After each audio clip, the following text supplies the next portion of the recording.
الصلاة والسلام على أشرف الأنبياء والمرسلين نبينا محمد وعلى آله وصحبه أجمعين أما بعد السلام عليكم wa rahmatullahi wa barakatuh. Donc dernier cours on avait vu le wala ou le bara et on a aussi vu ce qu'on appelle an-nifaq, l'hypocrisie. Donc on a dit que le nifaq était divisé en différents types. Combien de types de nifaq y a-t-il? Et quelle est l'explication et la définition de chacun des types de nifaq? Quels sont les types de nifaq? Quelle est leur définition, leur explication? Deux types, majeur, mineur, exactement. Donc c'est quoi le nifaq majeur, l'hypocrisie majeure? Et c'est quoi l'hypocrisie mineure? Qu'est-ce que l'hypocrisie majeure? Qu'est-ce que l'hypocrisie mineure?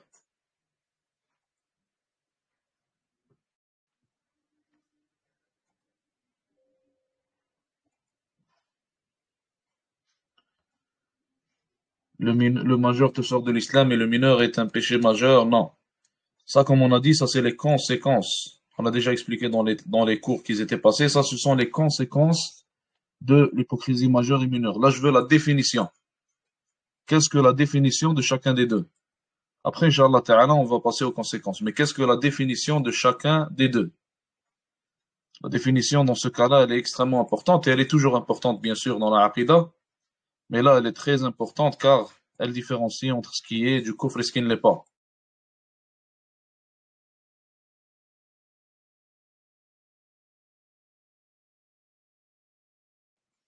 On a dit que l'hypocrisie majeure, c'était quoi? C'était l'hypocrisie liée à la croyance. L'hypocrisie mineure, c'est quoi? On a donné une définition à celle-ci aussi. On a dit que c'est l'hypocrisie qui est reliée aux actions et qui n'a pas de lien avec une croyance mécréante. C'était la définition qu'on avait donnée à peu près le cours passé à ce propos. Ce qui veut dire que l'hypocrisie majeure, si on peut donner des exemples à son propos, مثلا, les hypocrites qu'il y avait au temps de Nabi alayhi salatu wassalam. C'était des gens qui montraient l'islam de manière apparente, ils montraient aux gens qu'ils étaient musulmans et leur faisaient croire qu'ils étaient musulmans. Et à l'intérieur d'eux, c'était des hypocrites, c'était des munafiqines, c'était des mécréants. Donc ils cachaient la mécréance en Allah Azza wa Jalla et en ses messagers à l'intérieur de leur cœur, alors qu'à l'extérieur, ils montraient l'islam. Ça, c'est l'hypocrisie majeure qui te sort de l'islam et qui est reliée à la croyance. Après, on a l'hypocrisie mineure. L'hypocrisie mineure, c'est quoi? C'est faire des actions parmi les actions des hypocrites sans pour autant avoir une croyance mécréante en son cœur qui est cachée. Donc, faire des actions parmi les actions des hypocrites, mathalan, exactement comme il a été dit ici, mathalan, mentir, mathalan, ne pas tenir les promesses, etc. Donc, on avait donné quelques exemples le cours passé. Après, on a parlé de ce qu'on appelle al-wala ou al-bara. On a parlé de ce qu'on appelle al-wala ou al-bara. Qu'est-ce que le wala ou le bara? Qui m'explique ça? Ou plutôt, qu'est-ce que le wala et qu'est-ce que le bara? Parce qu'on a dit que ce sont deux choses qui composent le wala ou le bara. Qu'est-ce que le wala et qu'est-ce que le bara?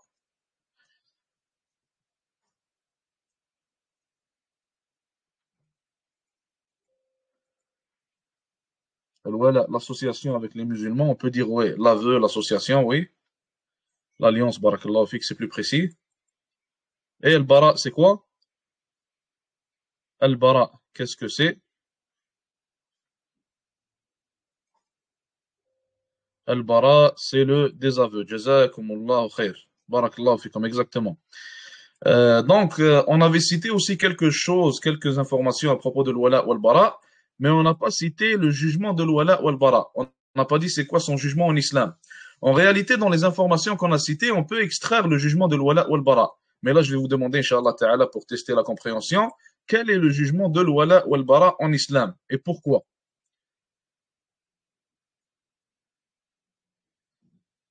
Quel est le jugement de l'wala ou al-bara et pourquoi? Wajib. Pourquoi est-ce que c'est wajib?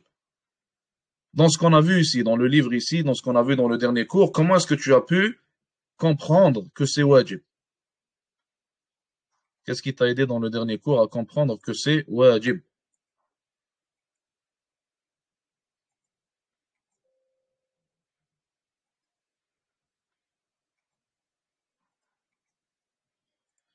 Pourquoi est-ce une obligation?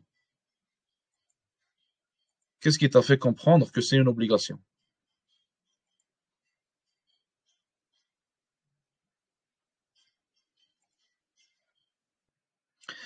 Barakallahu fik, ça c'est une preuve, parmi les preuves, donc ça fait partie des fondements du tawhid.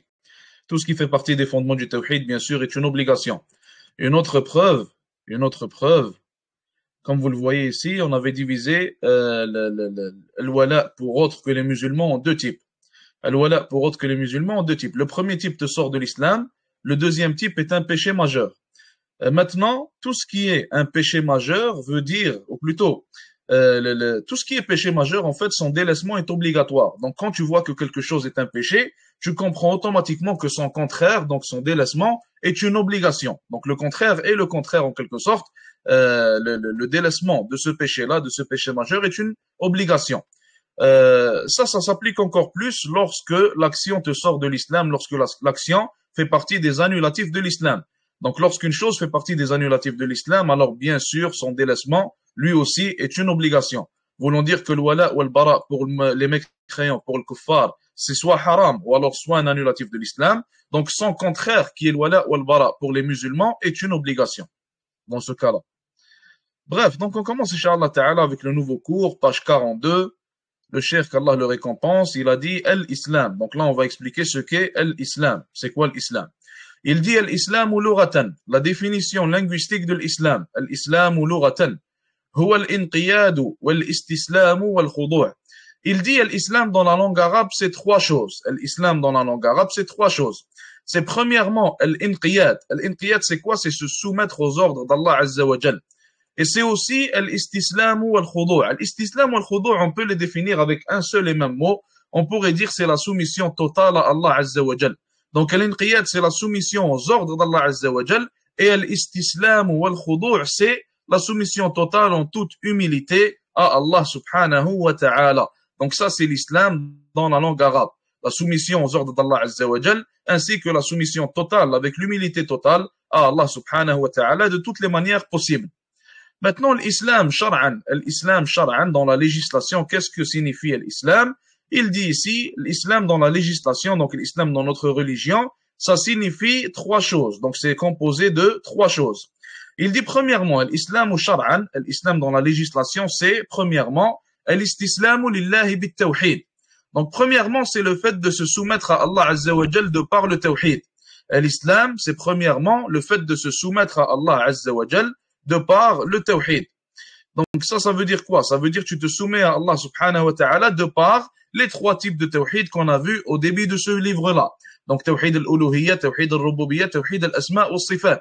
Tu te soumets à Allah Azza wa Jal en appliquant de la manière la plus parfaite ces trois types de tawhid-là et en n'ayant pas quelque chose qui annule en fait ces trois types de tawhid-là. Deuxièmement, il dit ici, wal-inqiyadu lahu bit-ta'a. Et c'est aussi, deuxièmement, c'est le fait de se soumettre aux ordres d'Allah Azza wa Jal par l'obéissance. Se soumettre à tous les ordres d'Allah subhanahu wa ta'ala par l'obéissance du mieux que l'on peut. Et subhanallah, à cette époque-là, on voit vraiment des choses étranges. On voit des musulmans, des gens avec la barbe, des gens avec le niqab, etc., qui ne se soumettent pas et n'appliquent pas cette deuxième condition de l'islam. Ne se soumettent pas de manière totale aux ordres d'Allah subhanahu wa ta'ala. Mais ils font ce qu'on appelle du pick and choose. Ils font ce qu'on appelle ils font en fait un triage et ils choisissent ce qu'ils aiment à propos de la religion d'Allah Azza wa Jal. Et s'il y a une chose qu'ils n'aiment pas, alors ils ne vont pas la prendre. Certains frères, malheureusement, lorsqu'ils voient que beaucoup de gens ont la barbe, lorsqu'ils voient que la barbe elle est à la mode, alors il va laisser pousser sa barbe et il va se croire, subhanallah, il va se prendre pour une personne qui est à la mode et il va aimer ça. Mais si personne n'a la barbe, alors qu'il sait qu'Allah Azza wa Jal a fait en sorte que la barbe est une obligation et que son prophète sallallahu alayhi wa sallam ainsi que tous les autres prophètes ils avaient la barbe alayhimus salatu wassalam et tous les compagnons radiyallahu anhum eux aussi, eh bien quand il voit que personne n'a la barbe ou alors ce n'est pas à la mode, il va la délaisser. Même chose pour le niqab, le djilbab, certaines sœurs vont le porter lorsqu'elles voient que tout le monde le porte, lorsqu'elles voient que c'est à la mode, mais si personne ne le porte ou alors ce n'est pas à la mode, alors elles vont le délaisser comme si Allah Azza wa Jal n'avait pas fait de ce vêtement-là une obligation pour les musulmans. Donc, deuxièmement, al-inqiyadu lillahi bit-ta'a. Il faut se soumettre à Allah Azza wa Jal de par nos actions en lui obéissant de manière totale. Tu choisis pas ce que tu aimes ou non, sinon on va être comme les sionistes et on va être comme Banu Israël, comme les enfants d'Israël. Allah Azza wa Jal, on a parlé dans le Coran, Allah Azza wa Jal, il a dit dans le verset أفتؤمنون ببعض الكتاب وتكفرون ببعض. Allah Azza wa Jal a parlé des gens qui prennent une partie du livre et délaissent ce qu'ils n'aiment pas en disant à propos d'eux, croyez croyez-vous, Allah Azza wa Jalla dit, croyez-vous en une partie du livre et délaissez-vous l'autre partie. Donc nous, en islam, il n'y a pas de croire en une partie et délaisser l'autre partie. D'ailleurs, comme vous le voyez ici, l'islam, ça veut dire la soumission. Donc se soumettre de manière totale aux ordres d'Allah Azza wa Jalla. Troisièmement, il dit, wal-bara'atu min ash-shirki wa ahlih. L'islam, c'est aussi al-bara'a, c'est le fait de s'innocenter. Premièrement, du shirk, donc on a vu ce que c'est shirk de l'association, et de ses adeptes, wa ahlihi, et des adeptes de l'association, de ceux qui commettent l'association. Et ça fait partie de l'wala wal-bara, et d'ailleurs, comme certains mashayikh ont dit, excusez-moi, comme certains mashayikh ont dit, et ils l'ont expliqué de manière très simple, tu vas voir que les gens, lorsqu'ils aiment une équipe maintenant de foot, ou alors lorsqu'ils aiment un sportif, ou alors un combattant, ou quoi que ce soit, ils vont automatiquement s'innocenter de tous ses rivaux, et ils ne vont pas aimer ses rivaux, ni les adeptes et les suiveurs de ses rivaux. Mais quand ça vient à l'islam, les gens ne veulent pas appliquer cela. Alors que le wala ou le bara, donc le fait de s'innocenter du shirk et de ses adeptes, de ses suiveurs, c'est une chose qui est naturelle chez l'être humain. Si toi tu suis l'islam, alors tu t'innocentes de ce qui est autre que l'islam. Si toi tu prétends que l'islam est la vérité et c'est ce qui mène au paradis, alors tout ce qui est autre que l'islam, il est batil, il est invalide et il faut s'en innocenter. Ainsi qu'il faut s'innocenter des gens qui suivent ce batil-là, cette chose qui est invalide et qui n'est pas vraie. Donc c'est naturel et tout le monde l'applique dans tous les aspects de la vie, mais habituellement, plutôt des fois on va dire, certains vont avoir du mal à l'appliquer quand ça vient à l'islam. Donc, al-bara'atu min ash-shirki wa ahlihi. Ça, c'était pour la définition de l'islam dans la législation. Après, le cheikh, il dit, al-islamu al-ammu wal-khas. Il faut savoir que lorsqu'on dit l'islam, en fait, ça peut avoir deux définitions. Il y a une définition qui est générale et une autre définition qui, elle, est plus spécifique. Le cheikh explique les deux ici, jazahullahu khayr. Il commence par dire, al-islamu bil-ma'na al-khas. Il dit, l'islam de manière générale, lorsqu'on veut utiliser la définition générale de l'islam, qu'est-ce qu'elle signifie cette définition? Il dit هو التعبد لله بما شرع منذ أن أرسل الرسل إلى قيام الساعة. Il dit l'islam, sa définition générale, c'est comme suit. C'est le fait d'adorer Allah Azza wa Jal par ce qu'il a légiféré depuis l'envoi des messagers jusqu'au jour du jugement. Donc l'islam, sa définition générale, c'est quoi? C'est le fait d'adorer, de se soumettre à Allah Azza wa Jal parce qu'il a légiféré depuis qu'il a envoyé les premiers des prophètes et messagers jusqu'au jour du jugement. Qu'est-ce que ça veut dire? Qu'est-ce qu'on peut tirer d'important de cette définition? Qu'est-ce que vous pensez qu'on peut tirer d'important de cette définition qu'on vient d'entendre?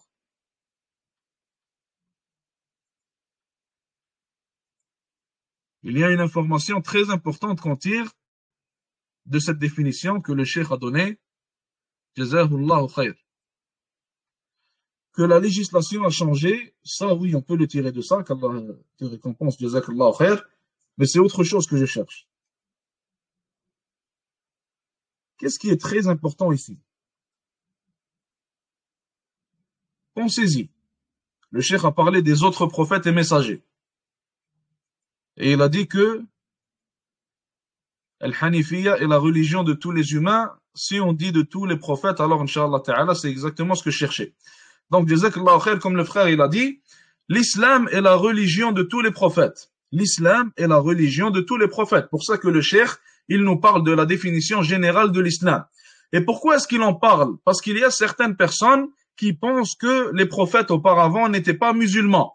Tous les prophètes, depuis Adam alayhi salam jusqu'à Muhammad sallallahu alayhi wa sallam, ils sont tous musulmans, de par la définition générale de l'islam. La définition générale, qu'est-ce que c'est? On va la relire. C'est le fait d'adorer et de se soumettre à Allah Azza wa Jal par ce qu'il a légiféré depuis qu'il a envoyé les prophètes jusqu'au jour du jugement. Donc, par cette définition, tous les prophètes depuis Adam alayhi salam jusqu'à Muhammad sallallahu alayhi wa sallam sont tous musulmans. Ils sont tous sur la même voie. Ils ont tous la même religion. Aucun prophète n'était juif. Aucun prophète n'était chrétien. Aucun prophète n'avait une autre religion. Tous les prophètes étaient musulmans. Donc les chrétiens, c'est une religion que eux-mêmes ont inventée. Ils ont dévié du chemin de Isa alayhi salam et ils ont fini par devenir des chrétiens. Les juifs ont dévié du chemin de Moussa alayhi salam qui était l'islam et ils ont fini par devenir des juifs. Mais sinon, Moussa, Isa et tous les autres prophètes alayhimus salatu wassalam, aucun d'entre eux n'était d'une autre religion autre que l'islam. Et il y a deuxièmement la définition spécifique de l'islam. Le cheikh dit ici, al-islamu bil ma'na al-khas, la définition spécifique de l'islam. Qu'est-ce que c'est? Il dit ici qu'Allah le récompense, يختص بما بعث به محمد صلى الله عليه وسلم. L'islam de manière spécifique, c'est quoi? C'est la révélation avec laquelle a été envoyé Muhammad sallallahu alayhi wa sallam. L'islam de manière spécifique, c'est quoi? C'est la révélation avec laquelle a été envoyé Muhammad sallallahu alayhi wa sallam. Qu'est-ce qu'on veut dire par là? Donc ça rejoint le point du frère, comme tu as dit, la législation elle change. Ce qui veut dire qu'en réalité, il faut savoir que tous les prophètes étaient sur la même religion qui est l'islam d'une manière générale. Mais pour ce qui est de la législation signifie le halal et le haram. Certains prophètes avaient des législations qui vont différer des autres prophètes. Mathalan, Muhammad alayhi salatu salam, il a été envoyé avec le Coran. Le Coran est venu établir un code de loi, un code de halal et de haram. Moussa alayhi salam a été envoyé avec Tawrat et lui, il avait un autre code de loi. Donc, il avait un autre code établissant le halal et le haram pour son peuple et pour sa communauté. Sauf que d'une manière générale, pour ce qui est de la croyance et des fondements de la religion, tous les prophètes sont sur la même voie et sur le même islam. Mais pour ce qui est des choses qui sont secondaires, en quelque sorte secondaires, quand on compare ça à la croyance, pour ce qui est secondaire, ce qui est le halal et le haram, alors tous les prophètes, ou pas tous les prophètes plutôt, certains prophètes avaient des législations différentes les unes des autres, tout simplement. Est-ce que tout le monde a compris? Est-ce que tout le monde comprend ce qu'on a voulu dire par là? Si on donne un exemple pour faciliter la compréhension, Inch'Allah, ça veut dire que il est possible, mathalan, je donne juste un exemple, l'exemple n'est pas vrai, il est possible, mathalan, que telle chose, on va pas donner d'exemple, on va réciter pour pas faire d'erreur, il est possible que telle chose, elle est halal pour nous, pour les musulmans, et elle était haram dans la législation de Moussa, alayhi salam. Ou alors le contraire, une chose est haram aujourd'hui, elle était halal avant. Donc c'est tout simplement ce que ça veut dire. On continue, Inch'Allah. Page 43. Le cheikh a fini par expliquer l'islam, l'islam général, l'islam spécifique. Maintenant, il passe à arkanul islam. Le cheikh passe maintenant à ce qu'on appelle les piliers de l'islam, les 5 piliers qu'on connaît. Les piliers de l'islam, arkanul islam. Donc il dit arkanul islami khamsatun. Les piliers de l'islam sont en nombre de 5. Les piliers de l'islam sont en nombre de 5. Premièrement, on a le témoignage de la foi. Donc le témoignage de la ilaha illallah et de Muhammadun Rasulullah. Le témoignage de la ilaha illallah, Muhammadun Rasulullah, ça c'est le premier des 5 piliers de l'islam. Pour ce qui est de ce premier pilier, le pilier de la shahada qu'on l'appelle, si quelqu'un délaisse la shahada, alors cette personne n'est pas considérée comme musulmane. Alors cette personne, encore une fois je répète, elle n'est pas considérée comme étant musulmane si elle délaisse ce premier pilier.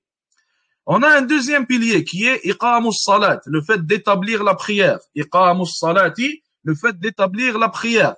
Et quand on parle de l'établissement de la prière, on parle des 5 prières obligatoires. On ne parle pas des prières qui sont des nawafil. On parle des 5 prières qui sont obligatoires à adopter, à prier, à établir, excusez-moi un terme plus spécifique, à établir. Donc ce deuxième pilier-là, il est comme le premier pilier, il prend le même jugement. Quiconque délaisse la prière, quiconque délaisse ce deuxième pilier qui est l'établissement de la prière, il sort de l'islam et il n'est pas musulman. Quiconque délaisse ce deuxième pilier sort de l'islam et n'est pas musulman. Le prophète alayhi salatu salam, il a dit, le pacte qu'il y a entre nous et eux est la prière. Celui qui la délaisse est alors mécréant. Faqad kafar. Le Nabi alayhi salatu salam, quand il parle de eux, il parle des mécréants. Donc la différence qu'il y a entre nous et eux, c'est la salat. Et il a été établi par énormément de preuves. L'un des tabi'i, mathalan, il a rapporté le ijma', il a rapporté le consensus des compagnons, radiyallahu ta'ala anhum, sur le fait que le délaissement de la prière est du kufr. Il a rapporté aussi, pas lui plutôt, excusez-moi, Ibn Hazm. Ibn Hazm, rahimahullah, il a rapporté soit de 18 ou alors de 14, je ne me rappelle pas, subhanallah, exactement, soit de 18 ou alors de 14 parmi les compagnons, radiyallahu ta'ala anhum, qu'ils voyaient et ils croyaient que quiconque délaisse une prière et la fait sortir de son temps sans avoir d'excuse valide, alors il sort de l'islam. Donc imaginez-vous, une seule prière, tu la fais sortir de son temps, pour 18 ou alors 14 parmi les compagnons, tu sors de l'islam. Donc ça nous montre en réalité que l'avis des compagnons était que quiconque délaisse la prière, alors il sort de l'islam. Maintenant, des fois, on entend que l'avis ou plutôt le madhab, le seul madhab qui dit que celui qui délaisse la prière, c'est le madhab hanbali. Ça, c'est ce qu'on entend. En réalité, cette attribution au madhab hanbali, elle est fausse. Cette attribution au madhab hanbali, elle est fausse. Et le fait d'attribuer cet avis-là seulement au madhab hanbali, ça aussi, c'est faux. Donc, le fait que l'attribution au madhab hanbali est fausse est tout simplement dû au fait que le madhab hanbali dit que, ou plutôt établit que, celui qui délaisse la prière devient mécréant après 3 conditions, s'il satisfait à 3 conditions. Donc, s'il ne satisfait pas à ces 3 conditions-là, alors il ne sort pas de l'islam. Alors qu'en réalité, si tu regardes l'avis des salafs, quiconque délaisse la prière pour eux, même s'il n'établit pas et ne satisfait pas à ces 3 conditions qui sont établies par le madhab hanbali, il sort quand même de l'islam. La deuxième fausse attribution, qui est le fait d'attribuer cet avis seulement au madhab hanbali, ça aussi c'est faux. Car en réalité, le imam du madhab hanbali lui-même, il a dit que celui qui délaisse la prière est un mécréant. Et le imam du madhab hanafi, Abu Hanifa rahimahullah, lui-même, il a dit que celui qui délaisse la prière plutôt n'est pas mécréant. Mais pour ce qui est de l'imam Malik, et de l'imam Shafi'i, les deux n'ont pas dit que celui qui délaisse la prière n'est pas mécréant. Donc le fait de leur attribuer cela, il est faux, c'est un avis qui est faux. Et en réalité, quand on regarde leurs paroles, comme certaines qui ont été rapportées par Al-Muzani, qui est l'élève de Shafi'i, et par Al-Tahawi, qui était l'un des Hanafi, on voit que les paroles de l'imam Malik et Shafi'i poussent à croire que l'avis de ces deux imams-là était que celui qui délaisse la prière, il sort automatiquement de l'islam. Et après eux, bien sûr, les madhab Maliki et Shafi'i ont établi que celui qui délaisse la prière n'est pas mécréant. Mais le fait d'attribuer cela au imam, ce n'est pas exact, c'est une inexactitude. Et il y a aussi beaucoup parmi les salafs, autres que ces 4 imams-là, qui ont cité que celui qui délaisse la prière sort de l'islam. Donc il n'y a pas seulement les 4 imams. Troisième pilier parmi les 5 piliers, ita'uz zakati, le fait de donner la zakat, ita'uz zakati. Et la zakat se divise en 2. On a zakatul mal, la zakat de l'argent, et on a zakatul fitri, la zakat de l'fitr qui est donnée pendant le mois de Ramadan, à la fin du mois de Ramadan. Et on a d'ailleurs une vidéo sur ça, sur le fiqh de zakat al-fitr qu'on a envoyé hier, pour ceux qui aimeraient, Inch'Allah Ta'ala, en savoir plus. Donc, ita'uz zakat, pour ce 3e pilier, quiconque le délaisse est pécheur. Quiconque le délaisse tombe dans un péché majeur, mais ne sort pas de l'islam. Quiconque délaisse ce 3e pilier ne sort pas de l'islam. Nabi alayhi salatu salam, dans Sahih Muslim, il a parlé de celui qui délaisse la zakat et il a dit qu'il lui sera montré sa demeure, ou alors qu'il sera mis dans l'une des 2 demeures, soit le paradis, soit l'enfer. Et Cheikh Al-Alwan, il a établi de par ce hadith que si le prophète alayhi salatu salam nous dit que la personne qui délaisse la zakat va aller soit au paradis, soit en enfer, ça veut dire que le délaissement de la zakat ne le sort pas de l'islam. Ça veut dire que le délaissement de la zakat ne le sort pas de l'islam.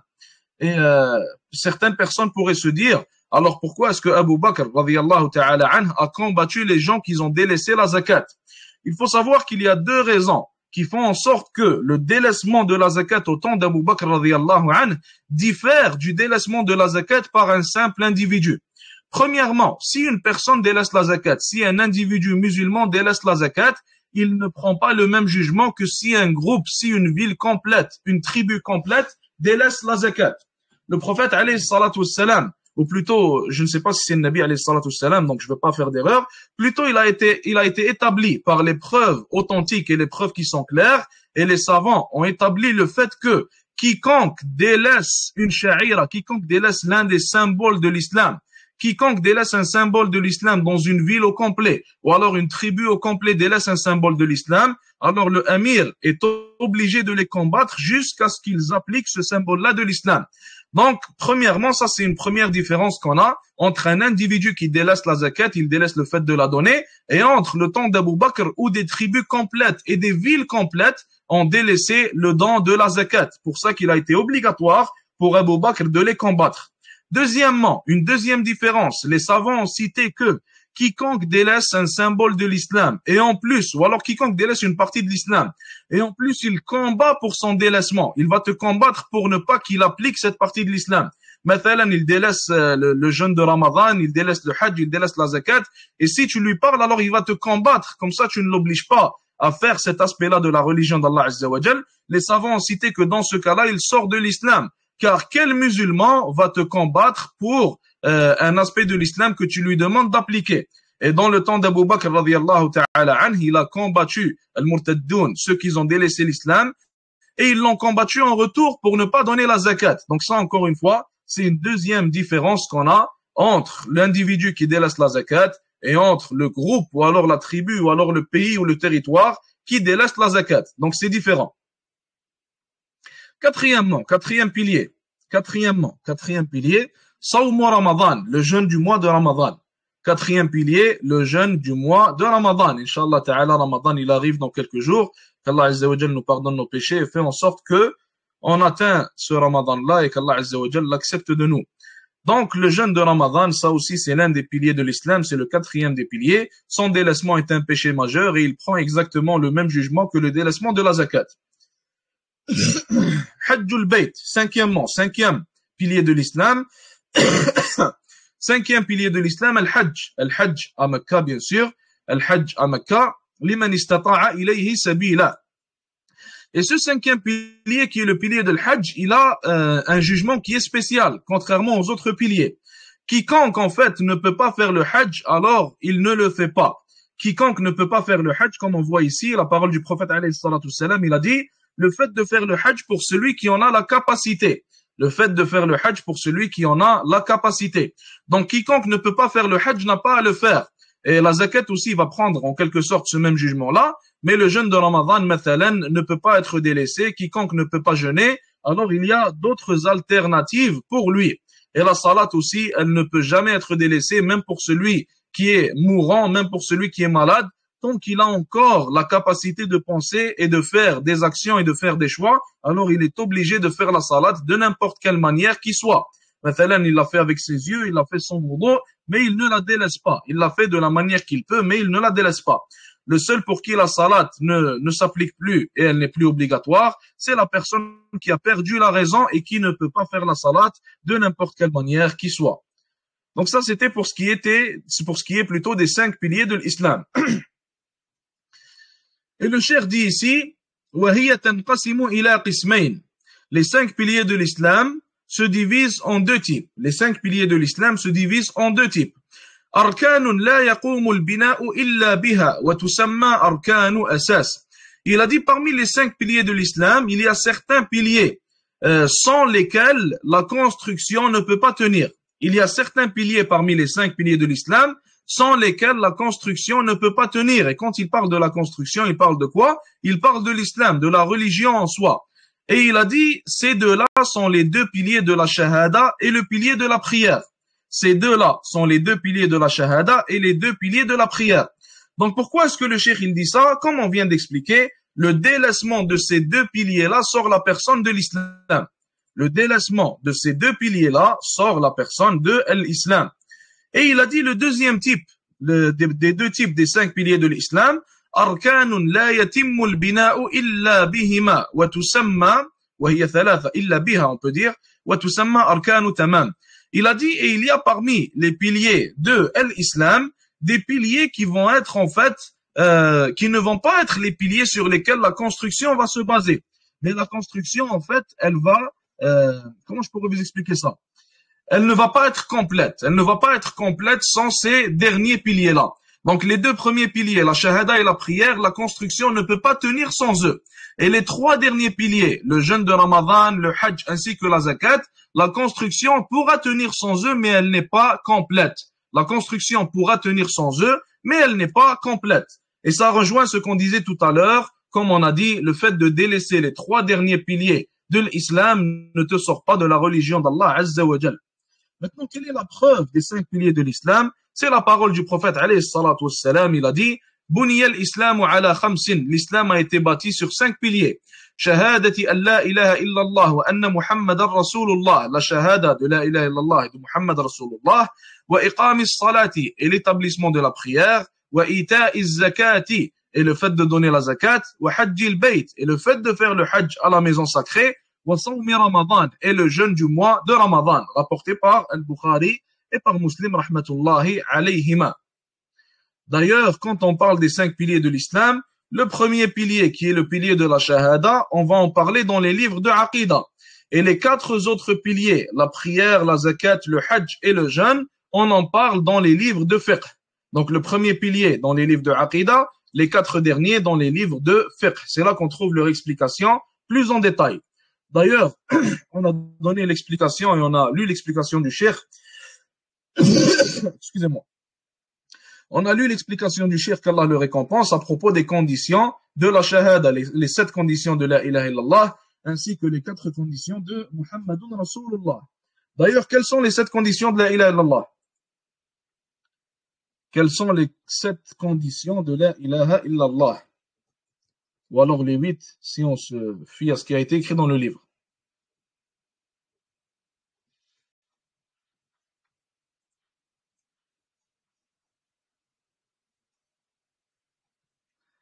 Nader, tu as une question?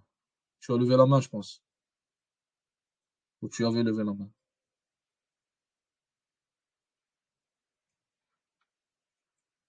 Donc, premièrement, la connaissance.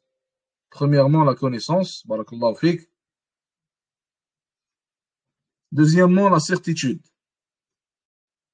Deuxièmement, la certitude. On a aussi la sincérité, la véracité, l'amour,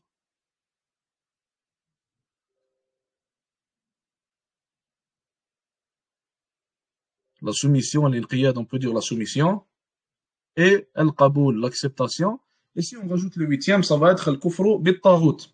Et le Hafid al-Hakami, il les a compilés en fait dans un poème qui est simple à retenir. Il a dit al-ilmu wal-yaqin wal-qaboul wal-inqiyad fadri ma aqulu was-sidq wal-ikhlas wal-mahabba waffaqaka Allah lima ahabba. Donc lui, il a cité les 7 et non pas les 8, il n'a pas cité le kufr bit-taghut. Il a dit al-ilmu wal-yaqin wal-qaboul, la connaissance, et après al-yaqin, la certitude, et après al-qaboul, et l'acceptance.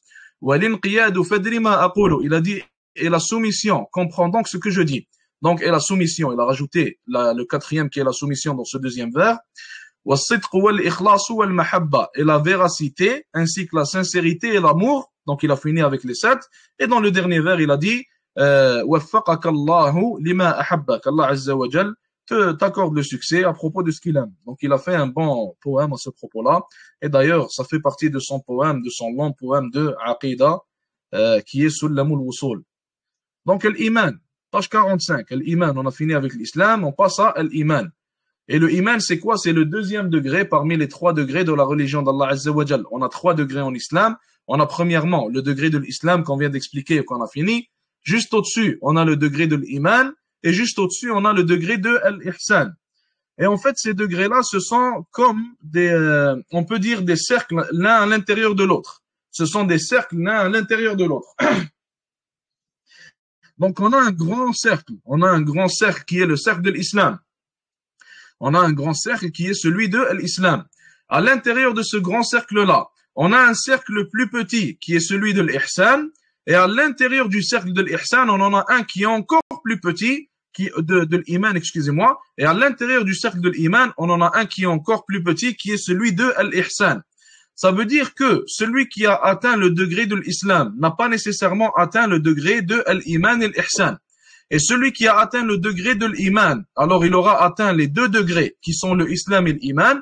Et celui qui aura atteint le plus haut degré, qui est celui de l'ihsan, alors en réalité, il aura atteint les 3 degrés qui sont l'iman, l'ihsan et l'islam tout simplement.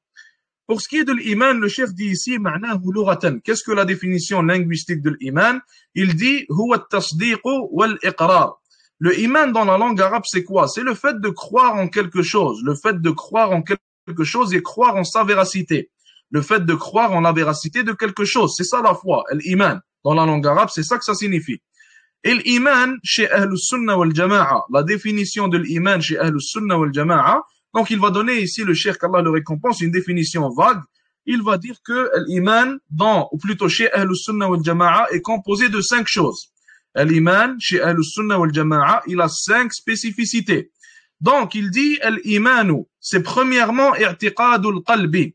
Le iman, la foi chez Ahlus Sunnah wal Jama'a, son premier composant, c'est la croyance dans le cœur. Son premier composant, c'est la croyance dans le cœur.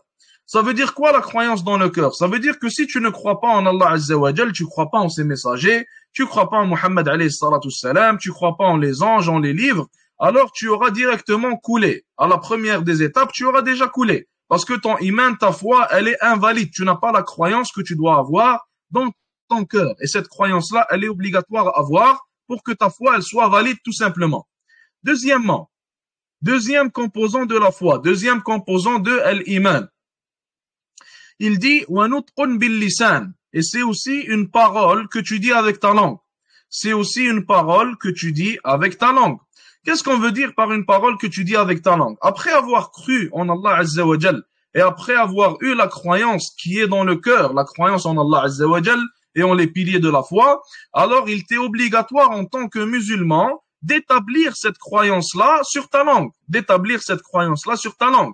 Et quiconque a la croyance islamique, alors inévitablement, cette croyance va ressortir et elle va se montrer et s'exposer sur la langue de la personne. Il va parler de l'islam, il va faire du dhikr, il va lire du Coran, et toutes ces choses-là sont des paroles de la langue qui établissent la croyance de la personne.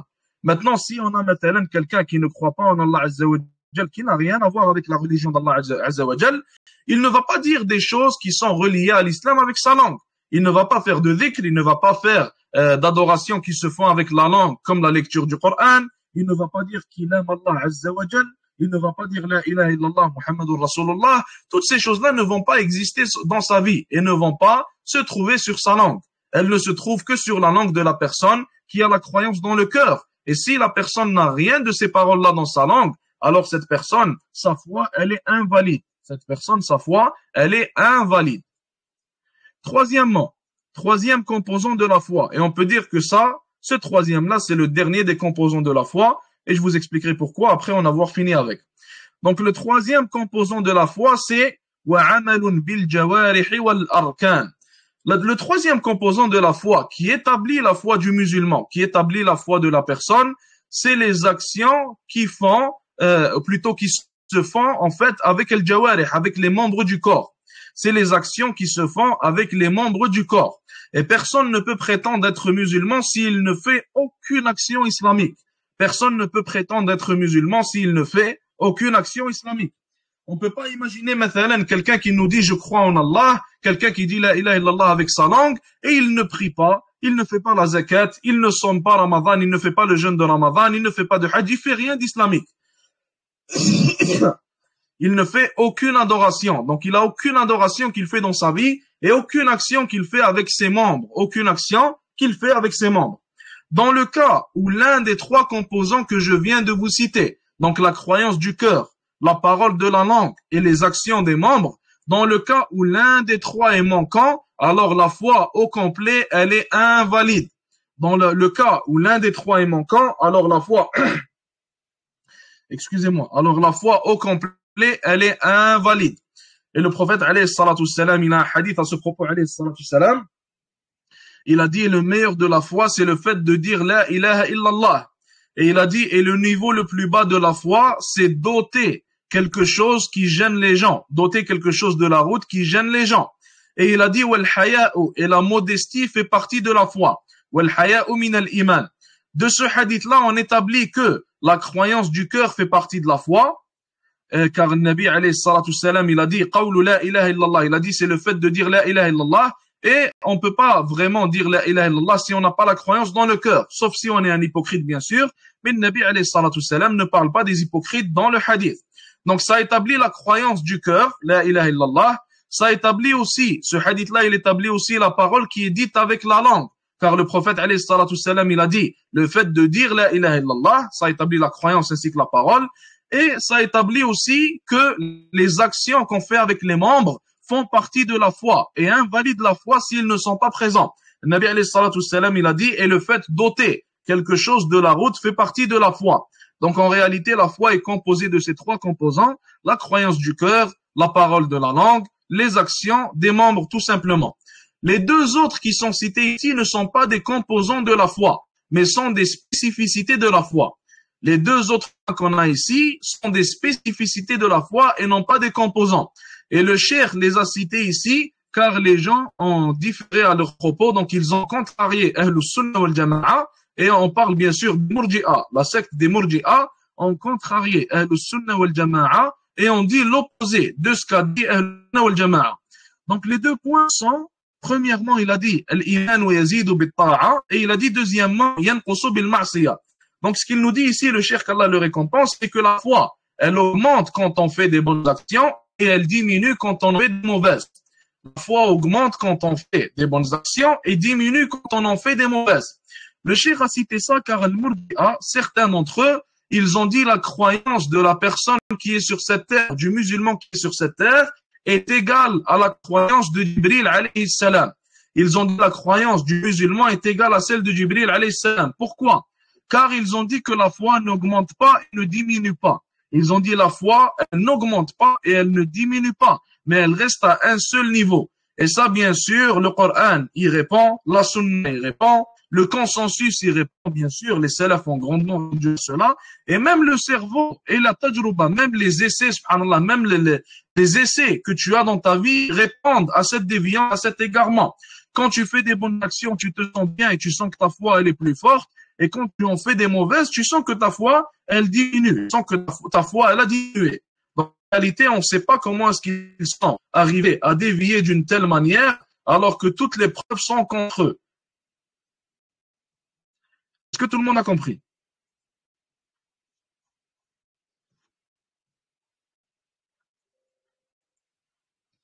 Parfait. On va s'arrêter là, Inch'Allah Ta'ala, pour aujourd'hui. On va s'arrêter là, Inch'Allah Ta'ala, pour aujourd'hui. Est-ce qu'il y a des questions, des commentaires?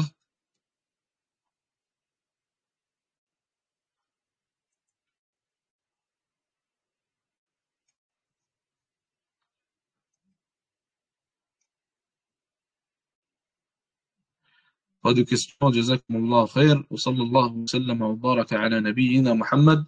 Wassalamu alaikum wa rahmatullahi wa barakatuh.